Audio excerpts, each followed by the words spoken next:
Om Sadashiva Samarambham Shankaracharya Madhyamam Asmadacharya Paryantam Vande Guru Paramparam. Om. Good. Be seated, please.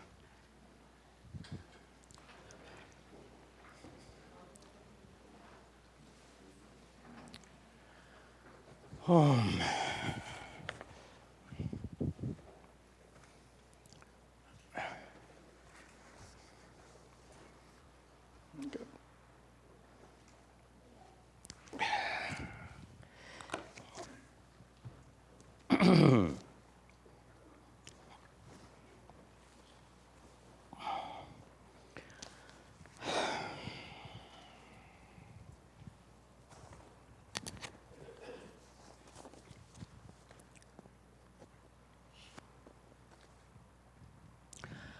Om Sahana Vavatu Sahano Bhunaktu Sahaviryan Karavavahai Tejasvinavadhitamastu ma vidvishavahai.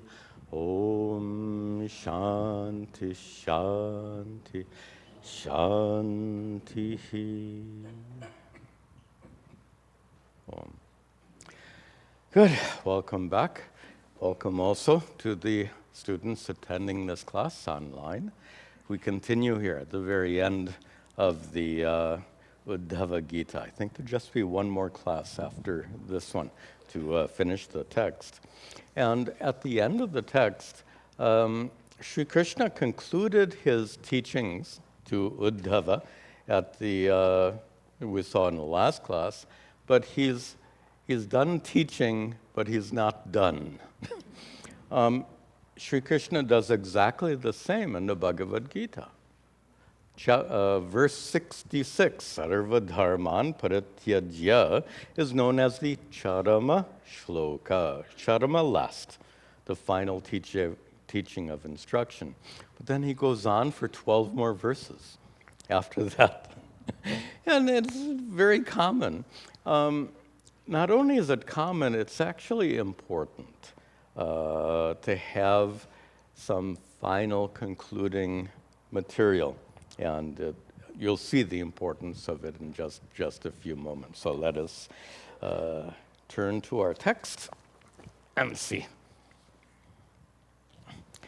Esha te behita kritsno, esha te behita kritsno, Brahmavarasya sangraha, Brahmavarasya sangraha, samasa vyasa vidhina, samasa vyasa vidhina, devanamapi durgamaha, devanamapi durgamaha. Good. Would you mind turning it off now? Yeah, fine. Thank you. So, Sri Krishna continues. Remember, Uddhava was actually, what, do I not talk about that? No, next, we'll save that for next week, talking about Uddhava. But all of this is being taught, of course, to Uddhava. And he says to Uddhava, Sri Krishna says, Eshaha, this, te abhihitaha, which has been abhihitaha, taught. In this case, taught te, unto you. All this which has been taught unto you, it is kritsnaha, it is complete. A complete what? Kritsnaha, drop down a line, sangraha, a complete summary, completely encompassing Brahmavadasya. It is a complete summary of Brahmavada, the teachings of Brahman here, absolute truth, the highest truth. So what has been taught here is the complete representation, a complete unfoldment. My guru loved that term. A complete unfoldment of the highest of all truths. Meaning, this isn't just story. Sometimes we get the idea that the Puranas are all just story and story, even Mahabharata, Ramayana, they're all stories, which they are, but in those stories are certain passages or portions which give these profound teachings of the ancient rishis. So it's both. So now look at the typical question. Swamiji, is the contents of the Bhagavata Purana, is it all just story? It's not just story. It's story with these profound teachings interwoven very wonderfully into the text. So Sri Krishna says here that what has been taught to you, Uddhava, is a complete representation of the teachings of the ancient rishis, samasa vyasa vidhina, according to doing things both samasa, collectively, meaning by topic. So it's been taught samasa vidhi by topic, and also vyasa vidhi by verse. Verse by verse, topic by topic by topic. This has all been taught to you, Uddhava, and it is something which is, last word, durgamaha, difficult to understand, devanam, even for the gods. So if you have a hard time, even they are having a hard time. The profundity of this subject matter. Not so hard to understand a story. You know, the story of Sri Krishna's birth, for example, comes in this Bhagavata Purana. It's easy to understand a story, but to really wrap your head around these profound teachings of Advaita Vedanta is much more of a challenge. Then, all right. Abhikshnashaste te gaditam, abhikshnashaste gaditam, jnanam vispashta yuktimata, jnanam vispashta yuktimata, etad vijnaya muchyeta, etad vijnaya muchyeta, purusho nashta samshayaha, purusho nashta samshayaha. Te gaditam. O Uddhava, te, unto you gaditam. All this has been taught how abhikshna shaha, abhikshna many times, abhikshna sha, repeatedly. It's been told over and over again. Remember, this text is considerably longer than the Bhagavad Gita. Bhagavad Gita is 18 chapters with 700 verses. This text is 24 chapters with about 1,100 verses. So arguably, Uddhava has gotten a bigger dose of Vedanta than did Arjuna on the battlefield. And the reason for this, two reasons. One, he said in a prior verse, it's difficult to grasp. And the way it works is, it's tricky. Because when we're talking about knowledge, you either get it or you don't. But it's more involved than that. These teachings are given at different levels. It's like layers. First you get the lowest layer, then you get another layer, then you get another layer, then you get yet another. And the problem is, when the teaching is up at that third or fourth level and you're just beginning, you won't get it. You won't get that higher level until you've got the lower level. So the first time you hear it, you get the lower level. Next time you hear it, next level up. Next time which is why I'm pretty sure all of you have had this experience with the Bhagavad Gita and other spiritual texts. Every time you read it or study it or hear it taught, each time you hear something more and more and more and more. It's wonderful. You won't get that from a comic book. You won't get that, how about this? You won't get that from a movie. You know, you watch the movie, you got it. You watch it a second time, you'll pick up some details of what the actors are doing in the scenes and all of this stuff. Some of the technical details of the movie you'll get, but you've already got the plot. Got it the first time. So this is a much more profound subject matter. You generally, unless you're some kind of spiritual prodigy, you won't get it the first time. It will take repeated study. That's one reason for abhikshnataha, again and again and again. There's a second reason, and that is even after you've got it, that's not enough. It's got to go in very deeply. There's a process of assimilation required. Many of you have heard the main practice of Vedanta being described as Shravana, followed by Manana and Nididhyasana.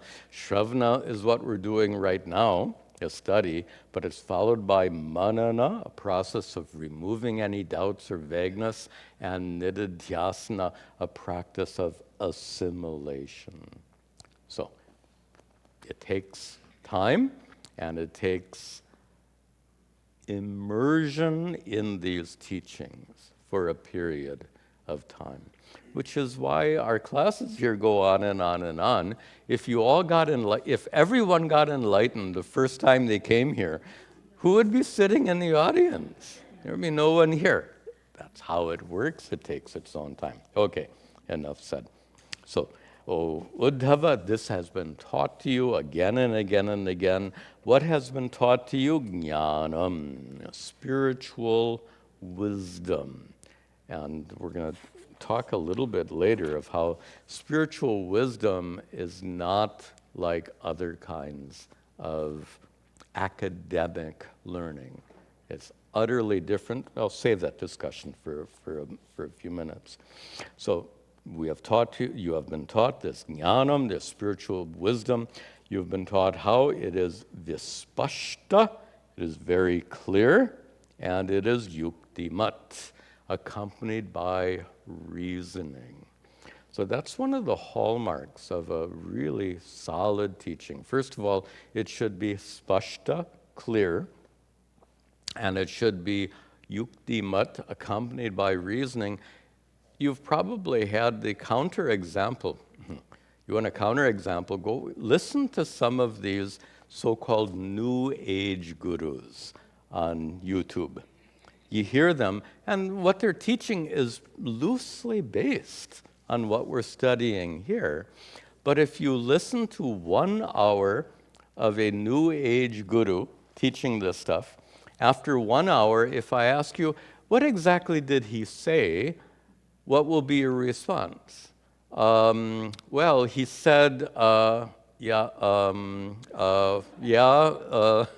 mean, we have all these speech patterns.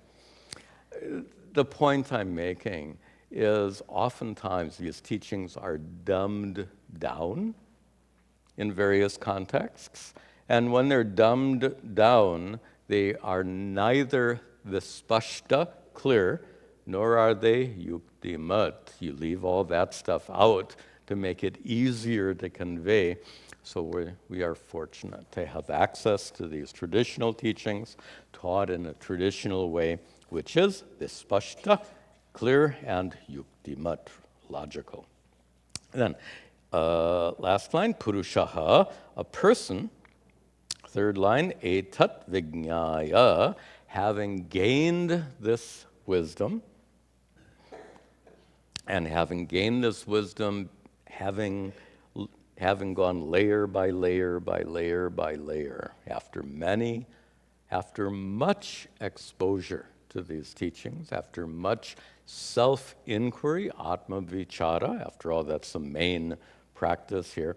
after much prayer, after much meditation, all of these sadhanas, but here, tat vijnaya, having gained this spiritual wisdom, a person, muchyeta, would become completely free from what? Nashta samshayaha, doubts. So repeated exposure to these teachings remove doubts. Remember, Shravana, Manana, Nididhyasana, that middle step, Manana, removing doubts. And that's what Sri Krishna refers to here. And then, Suviviktam tava prashnam, Suviviktam tava prashnam, Mayai tadapi dharayet, Mayai tadapi dharayet, Sanatanam brahma guhyam, Sanatanam brahma guhyam, Param brahmari gacchati, Param brahmari gacchati.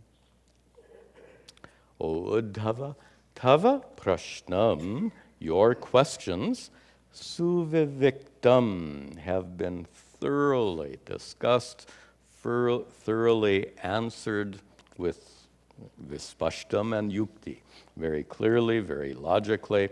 All of this has been done maya, by me. So everything I have, my answers to your teachings have been, your questions have been answered by me very thoroughly, very completely, but there's more.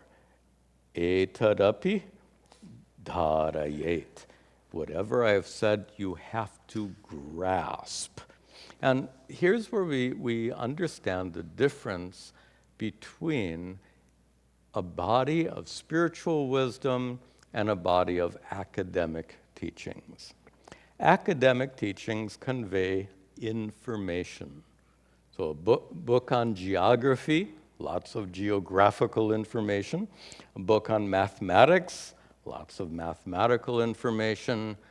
But the Bhagavata Purana, you could say it has information in it, certainly information about how did Sri Krishna get born? What a wonderful and complicated story. We won't talk about that right now. So you can say there is definitely information present in our scriptures, but here we're specifically referring to the teachings of Vedanta. The teachings of Vedanta is not information.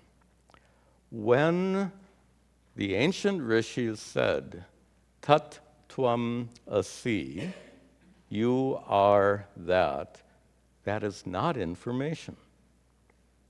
When a geography book tells you that the Appalachian Mountains are in the eastern part of the United States, that's information. You can write it down, Appalachian Mountains.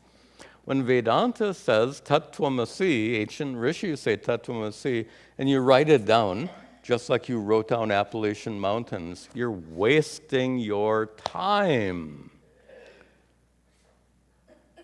Tat Tvam Asi is not something to write down. It's not another tidbit of information, or the word they use, sound bite. These are all sound bites. These are not sound bites. These are instructions to guide your personal process of self-inquiry, Atma Vichara. My most recent video, that new deep dive video, goes into this topic very directly. You can go to my YouTube channel, you'll find that video. This is such a common confusion. We come to these teachings, in fact, we're set up for failure. Here's how we're set up for failure. How many years did you go to school?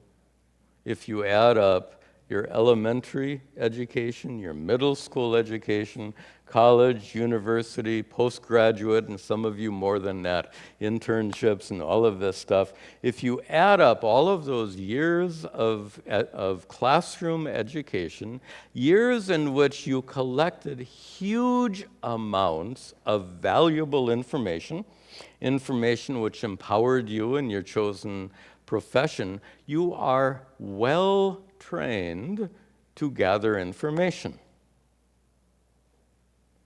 And you come to these teachings with all of that training, with that orientation. And it's natural. Most students of Vedanta make this mistake. And that is, you approach these teachings the same way you approach other materials taught in a classroom. It's more information to be gathered, and that approach is disastrous. And I'm using a strong word very intentionally. It is disastrous because you're missing the boat completely, so to speak. These teachings are not meant to be gathered. These teachings are meant to be used. And the metaphor I've used many times is that of a roadmap. A roadmap has a lot of information on it. But you're supposed to use the roadmap. Another good, I used another example in that video, an example many of you can relate to, the example of a cookbook. You can study, if you study a cookbook, what do you get out of it? Does it fill your tummy? Does it make your food taste better? It only works if you use it. So these are examples of how the teachings of Vedanta are not meant to be collected, but they're meant to be used.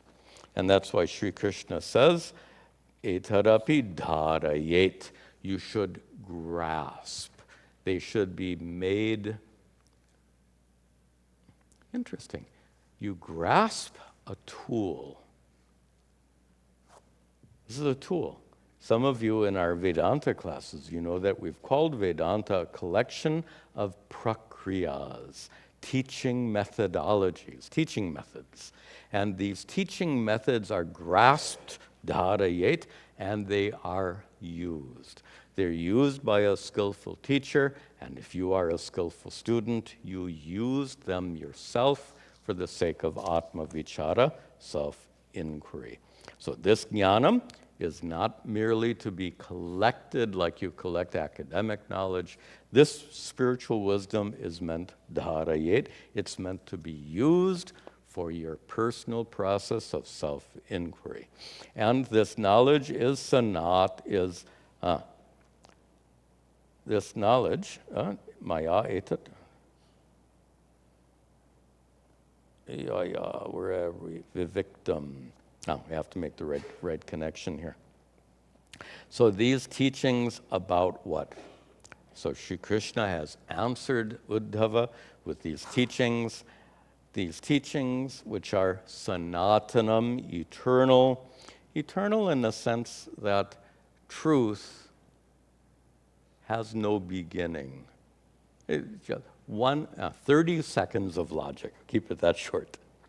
When did 2 + 2 decide to be 4? An eternal truth. That's the idea.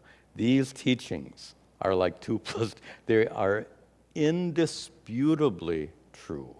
They are eternally true.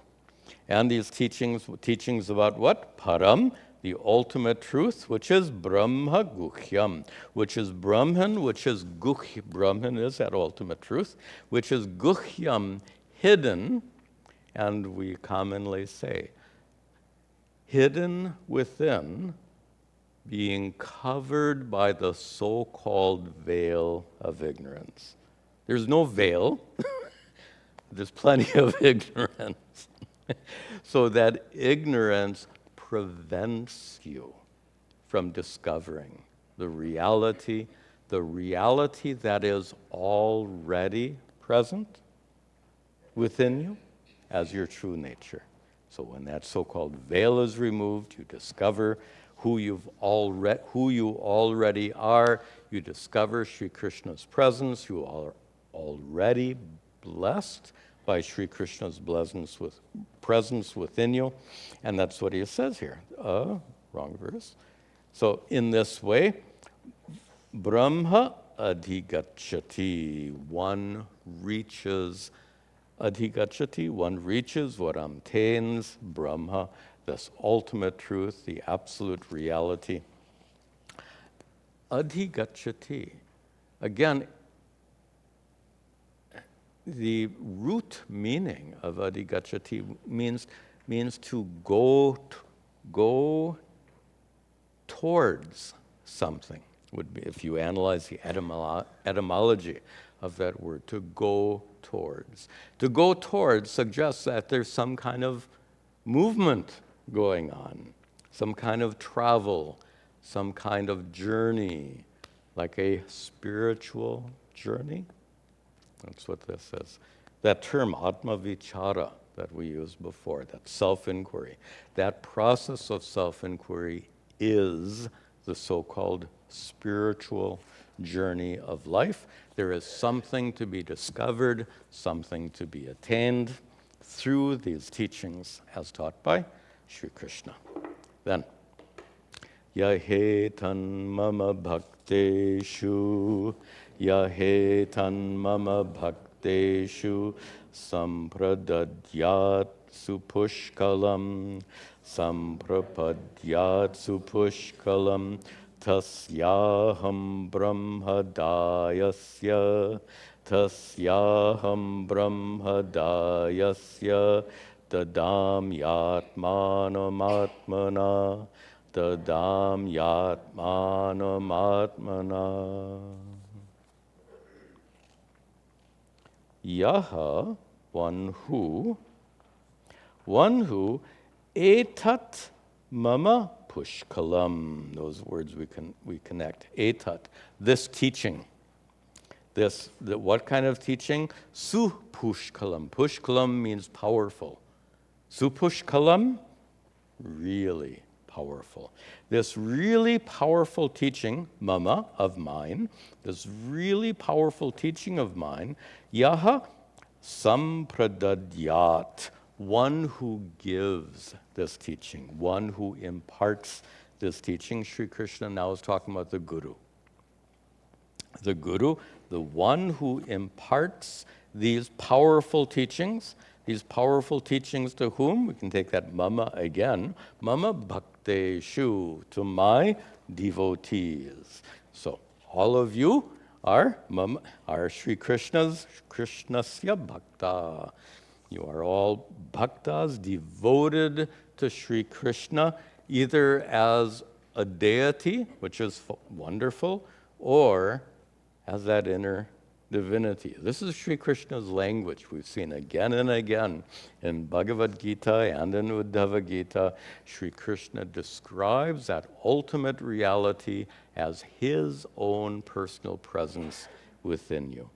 So you can be devoted either to Sri Krishna with the common form we have on the altar, or both, and or, not or, and / or Sri Krishna's divine presence within you. Okay, so he's talking about for those who impart this powerful wisdom as taught by Sri Krishna. Tasya, for that person, for that Guru who is imparting these teachings, for that Guru who is Brahmadayasya, who is giving, who is leading you to give, one who is leading you to discover your true nature. Sri Krishna says, aham dadami, says, I am the one who gives. That sounds a little odd, because first he says the Guru gives, then he says I give. How? He says, aham dadami, I give, not Guru. Sri Krishna says, I give. I give what? Atmanam. I give myself, atmana, by myself. Now that's very cryptic. I give myself by myself. But then what is the Guru doing? Just sitting here, I suppose. So what is Sri Krishna saying here? What the Guru is giving is Sri Krishna.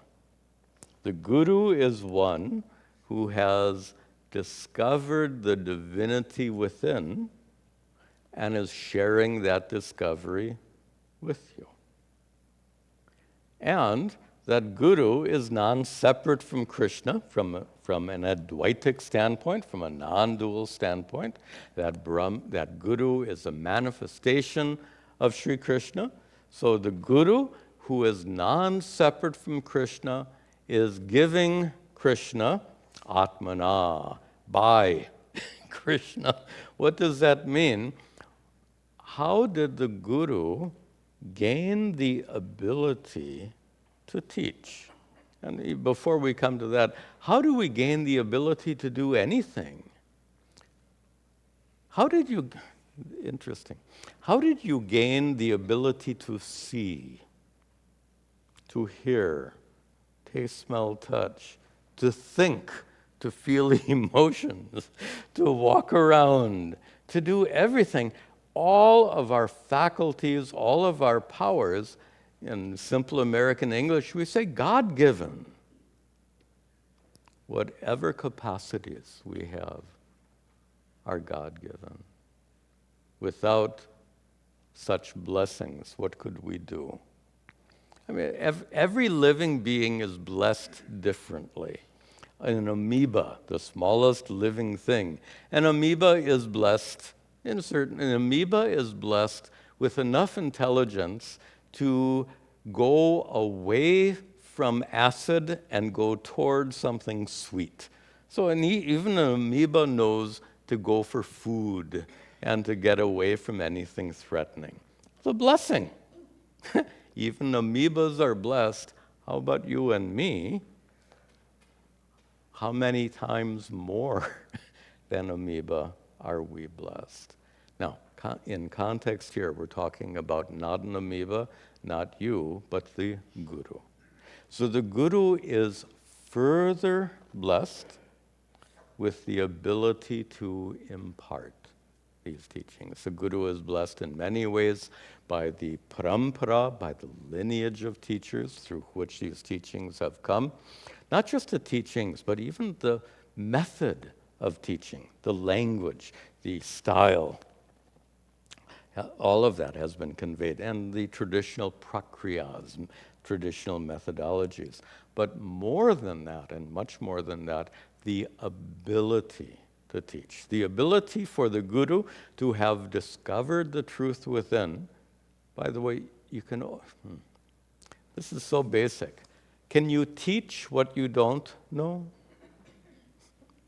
If you don't know anything about computers, can you teach someone how to use a computer? Okay. Consider the guru's position. The guru is teaching you about absolute truth, Sri Krishna's presence within you. Can the guru teach if he or she has not himself or herself personally discovered? So the guru teaches what he or she knows and teaches using the faculties which are a blessing of Ishvara. To me, this really points to a particular, I guess it's like a perspective on Guru. You know, in our tradition, there's so much reverence for Guru, and sadly, that often is misdirected. You know, I have to introduce this point with a funny story. A few of you have heard this. When I was first initiated as a sannyasi, it was 1993. I come out of the Ganga, so Puja Swamiji took us, there were 2 days of rituals, then finally we went down to the river, took a bath, threw away our clothes, we came out, and there's more teaching that goes on. We're given this clothes to wear, this cloth to wear. And then finally, we walk back up the ghat. There are some steps going down to the river, back up into his ashram. Some of you have been there. It's a lovely place in Rishikesh, right on the banks of the Ganga. So we walk up these steps to the ashram grounds, and there are a bunch of people there waiting. It's kind of a big deal. So, and Shivaratri, everyone comes to the ashram, and then Diksha takes place. Sannyasa, Diksha, initiation often takes place on that day. So a lot of people are gathered to witness all of these ceremonies and to greet the newly minted sannyasis. So imagine me as a youngish,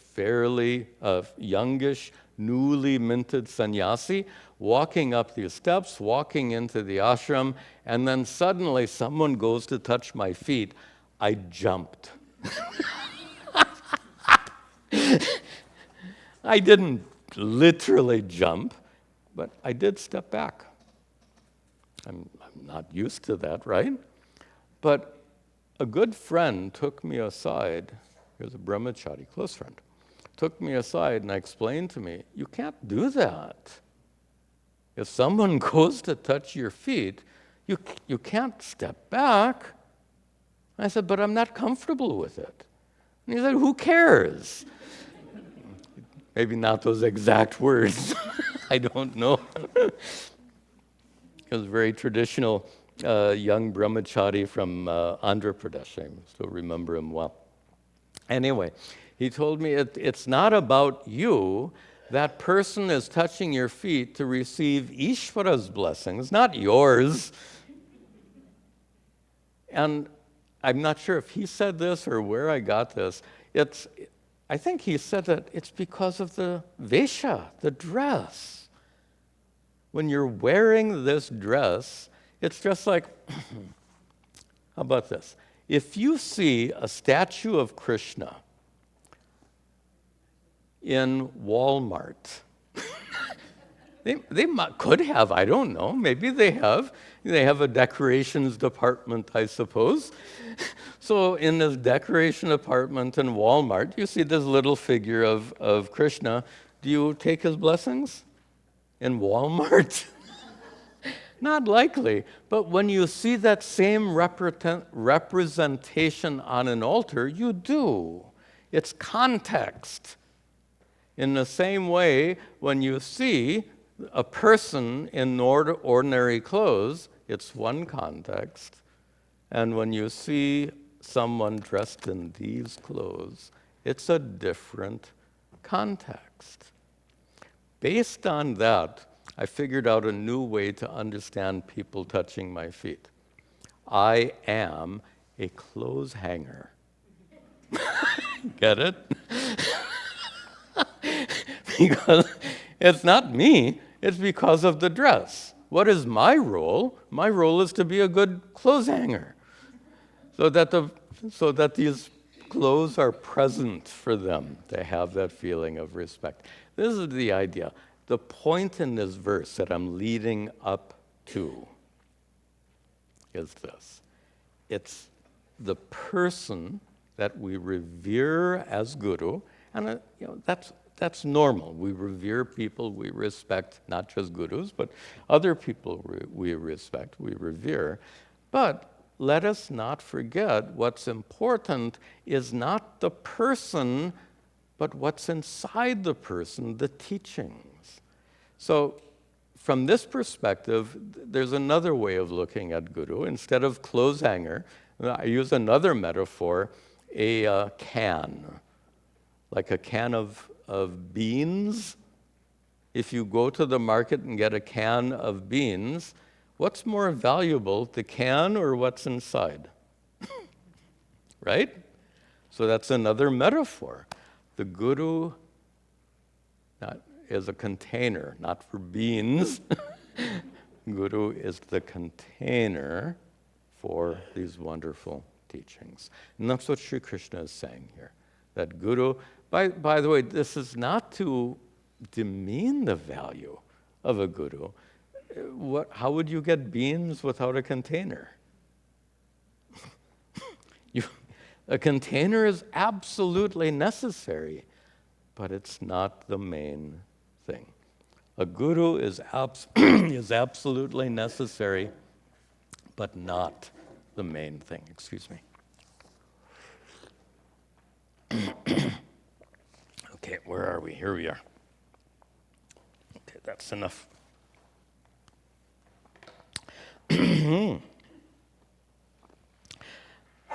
Yahe tat samadhiyita, yahe tat samadhiyita, pavitram paramam shuchi, pavitram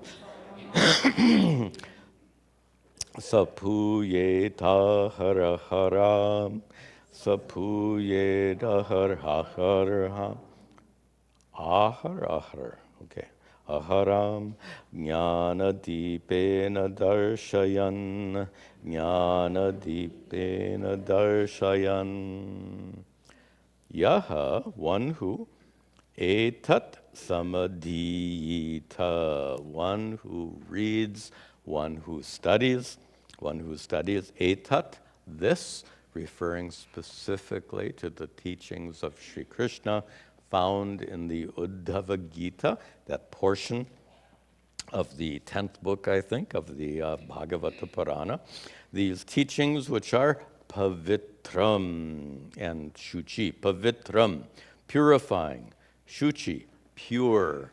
How much? Paramam, supremely pure and purifying. Supremely means what? You wash your hands to get all the bugs off. Suppose after washing your hands thoroughly, then in fact, our microbiologist is here. So here's the metaphor. This is a new metaphor to use. So you wash your hands, and then Vasanti comes and takes a swab from your hand, and she puts it in one of these Petri dishes with that agar, is that what it's called? That substance on the bottom, and she wipes it there, she puts it in a warm place, and 3 days later, you see that the bugs in your hand, which were microscopic, have multiplied. And now they're all over this Petri dish. So you thought your hands were clean. Think about that when you're having lunch. So then, Swamiji said, even washing my hands are not, so wash them again. Every time you wash your hands, you get rid of 90% of the bugs, which means there are 10% left. So you wash your hands again, you get rid of 90% of the 10%, which means you've gotten rid of 99%. Then you wash your hands again, you've gotten rid of 99.9%, because every time you get rid of 90% of the bugs. When will your hands be perfectly clean? There's no perfection in that kind of process, ever. And that's showing the limitations of what we can accomplish through our worldly activities. They're all limited in that same way. We call this the relative or empirical world. There's nothing absolute about it. And here's the problem. We live in this relative, absolute world, and we want contentment and peace. But tell me, do you want relative contentment? Do you want to be content 90% of the time? 99% of the time? 99.9, which sounds really good, but suppose today happens to be one of the 0.1% of the days that you're miserable. Is that okay? And what I'm leading up to is a very profound observation, and that is we live in a relative world and we have an expectation for perfect peace and contentment. Do you see the problem? Is a state of perfection accessible through worldly activities? You get the point. So the worldly act of washing your hands can make your hands increasingly clean. All of our efforts in life can make our lives increasingly pleasant. When will you arrive at a state of perfect peace and contentment? The answer is when you've removed the last bacterium from your hands. When we remove the last one? According to this, you remember in a math class you saw these curves which had, they call it asymptote. They approach zero but never reach it. That's the mathematics to describe cleaning your hands. That's the mathematics to describe gaining perfect peace and contentment in life. You approach it, you never, ever get it. So then how can we gain a state of perfection? Sri Krishna here is talking about jnanam, spiritual wisdom. And what's so unique about knowledge, spiritual wisdom, is that spiritual wisdom can be perfect. In fact, knowledge can be perfect. Tell me, your knowledge that 2 + 2 = 4, we used that before, 2 + 2 is 4, is your knowledge mostly correct, partially correct, or is it perfectly correct? 2 + 2 indeed equals 4. There's no shortcoming. There's nothing wrong. There's no incompleteness in that truth. In the same way, there's no incompleteness when you finally gain this spiritual wisdom, this discovery of your true nature as Satchidananda Atma. That knowledge can be perfect. Our bodies will never be perfect. Our minds will certainly never be perfect. What can be perfect is your knowledge of your true nature, your recognition of your true nature. That can indeed be perfect. Therefore, this teaching is paramam pavitram, the most purifying. What's being removed is ignorance. And what is removed is not 90% of your ignorance, or 99% of your ignorance, or 99.9% of your ignorance. In 2 + 2 is 4, is there a little bit of ignorance left? None. In the same way, with the discovery of your true nature, that impurity called ignorance has been completely removed. And saha, in the third line, saha puyeta, a person gets purified, and purified of this ignorance. That's the context. A person gets purified of this ignorance. How? Ahar, aharam. Right? Ahar, yeah. Ahar. There we go. Ahar followed by mam. That's the text here. Ahar, day by day. We're talking about the layers. So day by day you get purified. Day by day, or gradually, you gain this wisdom, layer by layer by layer. You gain this knowledge about what? Mam. You gain this knowledge about me, Sri Krishna says. And he says, me, you gain this knowledge how? Jnana dipena darshayan. Darshayan, seeing. Being shown, this inner truth being shown by the Guru, or seeing with the help of the Guru, jnana dipena, by the deepa, the light, the flame of jnana, knowledge. So this flame of knowledge, when you go into a dark room with a flashlight, or torch, as many of you would say, you go into that room, and that torch metaphorically removes the darkness, revealing whatever is present.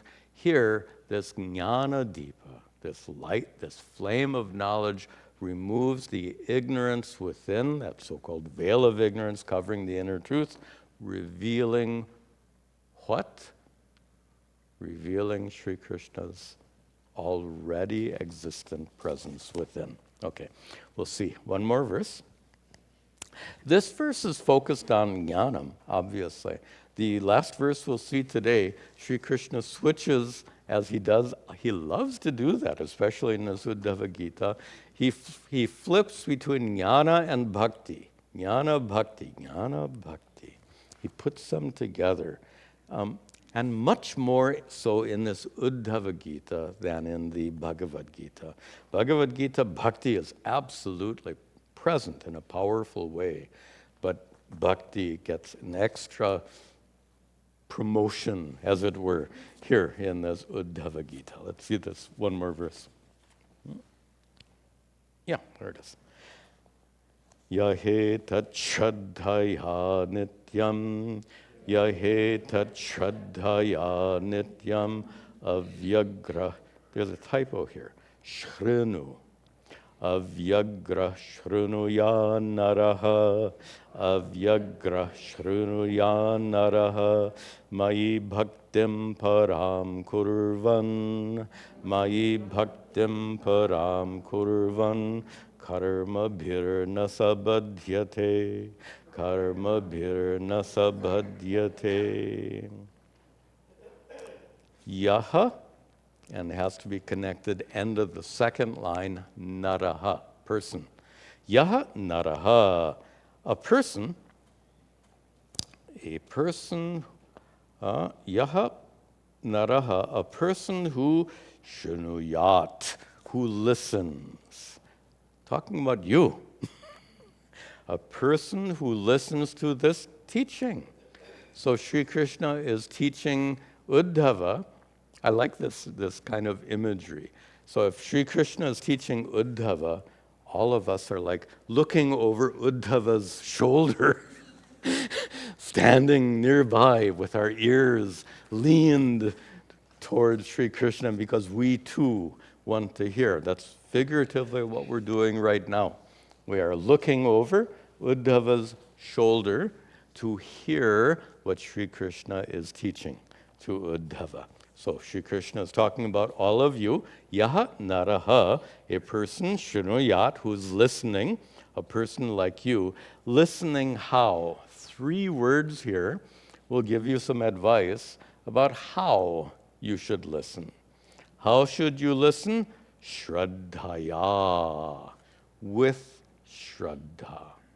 And we commonly translate Shraddha as faith. And we could spend an hour talking about the various meanings of Shraddha. But faith here doesn't mean blind faith. Faith here, my guru liked the expression, trust pending verification. How's that for a definition? Trust pending verification. That's his, Pujya Swami Dayananda, defined Shraddha with these 3 words.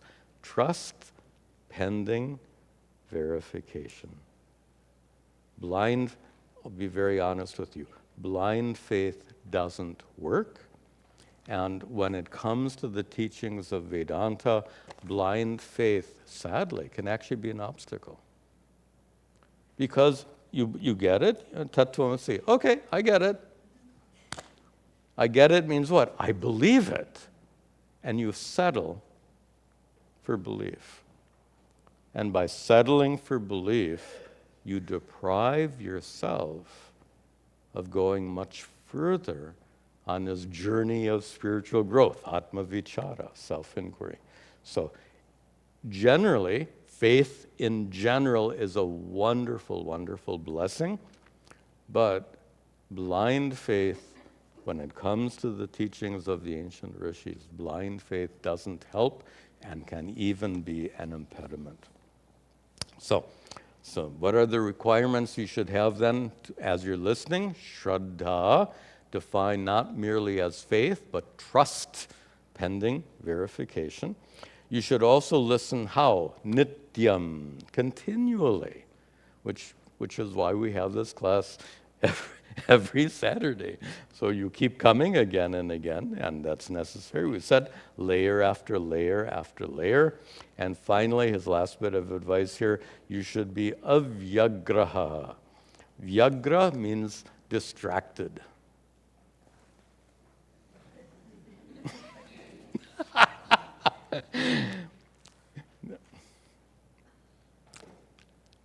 I don't know how teachers can, professors in a college. This is decades ago, I was invited to a university to address some students of philosophy. So this was an undergraduate course in philosophy, and the professor introduces the Swami, who's going to teach you something about the philosophy of Advaita Vedanta. So I walk into this lecture hall, and I'm teaching, and the students, undergraduates, right? I wasn't used to that. I say, why aren't they paying attention to me? But then I figured it out. What was I like as a teenager? I was worse. But I was listening. This is how teenagers listen. They are listening to you. They just don't look like it. You've noticed that if you're having a heavy talk with a teenager, they won't look you in the face, right? That's the way they are, okay. But they're hearing. So here Sri Krishna says, avyagraha, you should not be distracted. You should be concentrated and intent. And in this way, such a person, Mayi param bhaktim kurvan.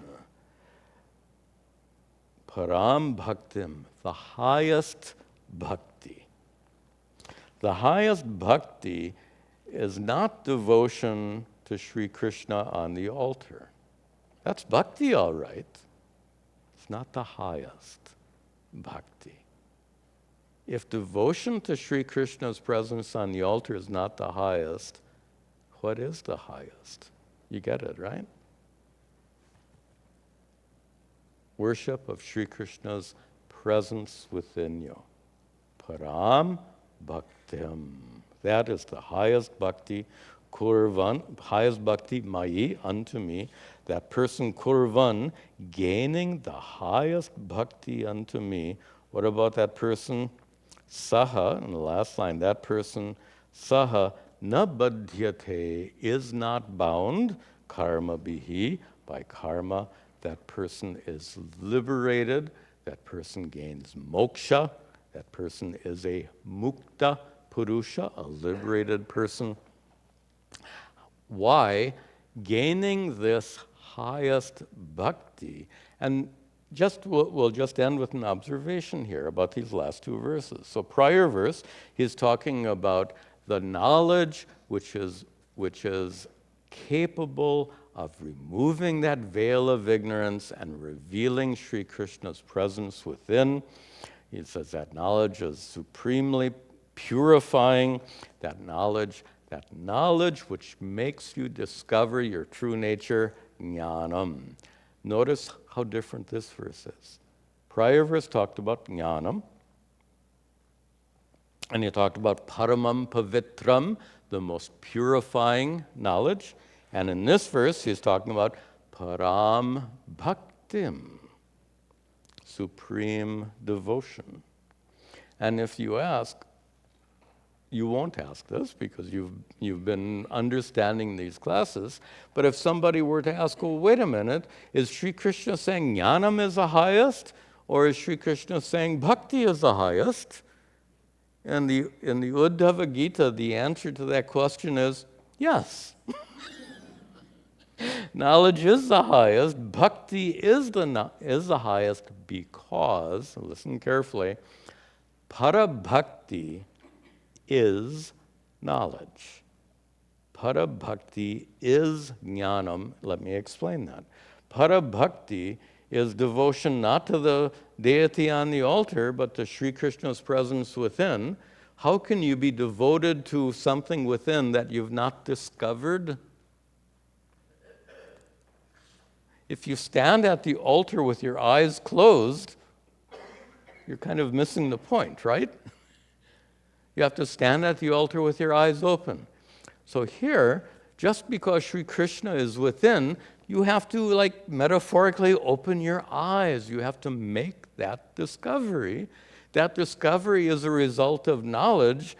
So opening your eyes metaphorically and discovering Sri Krishna's presence within you is identical to para bhakti. They are the same. It's the same truth, the same reality, the same enlightenment.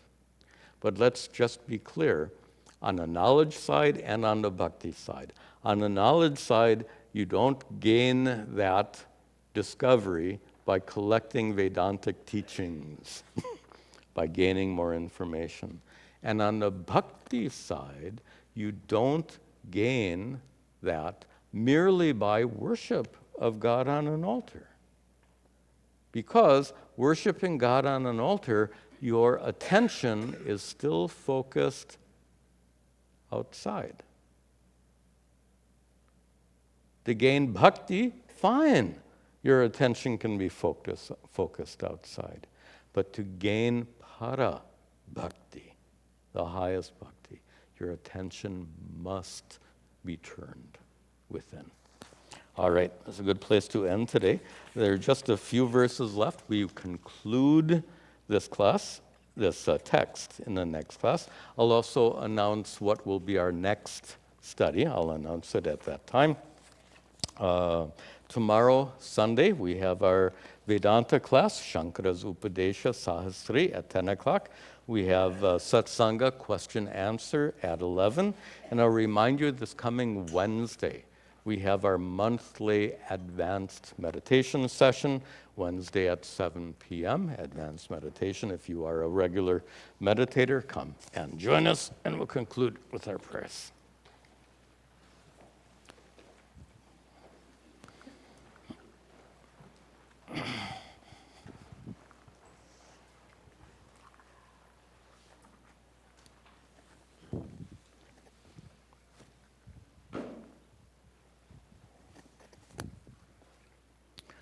Om Gananahan Tva Ganapatigam Avamahe Kaving Gavinam Hupamashravastamam Jeshtarajam Brahmanam Brahmanaspatahana Shrinvan Uttabasira Saranam Om Mahaganapataye Namaha Ishvaro Gururhatmeti Murti Bheda Vibhagine Vyomavad Vyapta Dehaya Dakshina Murtaye Namaha Vasudeva Sutam Devam Kamsa Chanuramardanam Devaki Paramhanandam Krishnam Vande Jagadguru.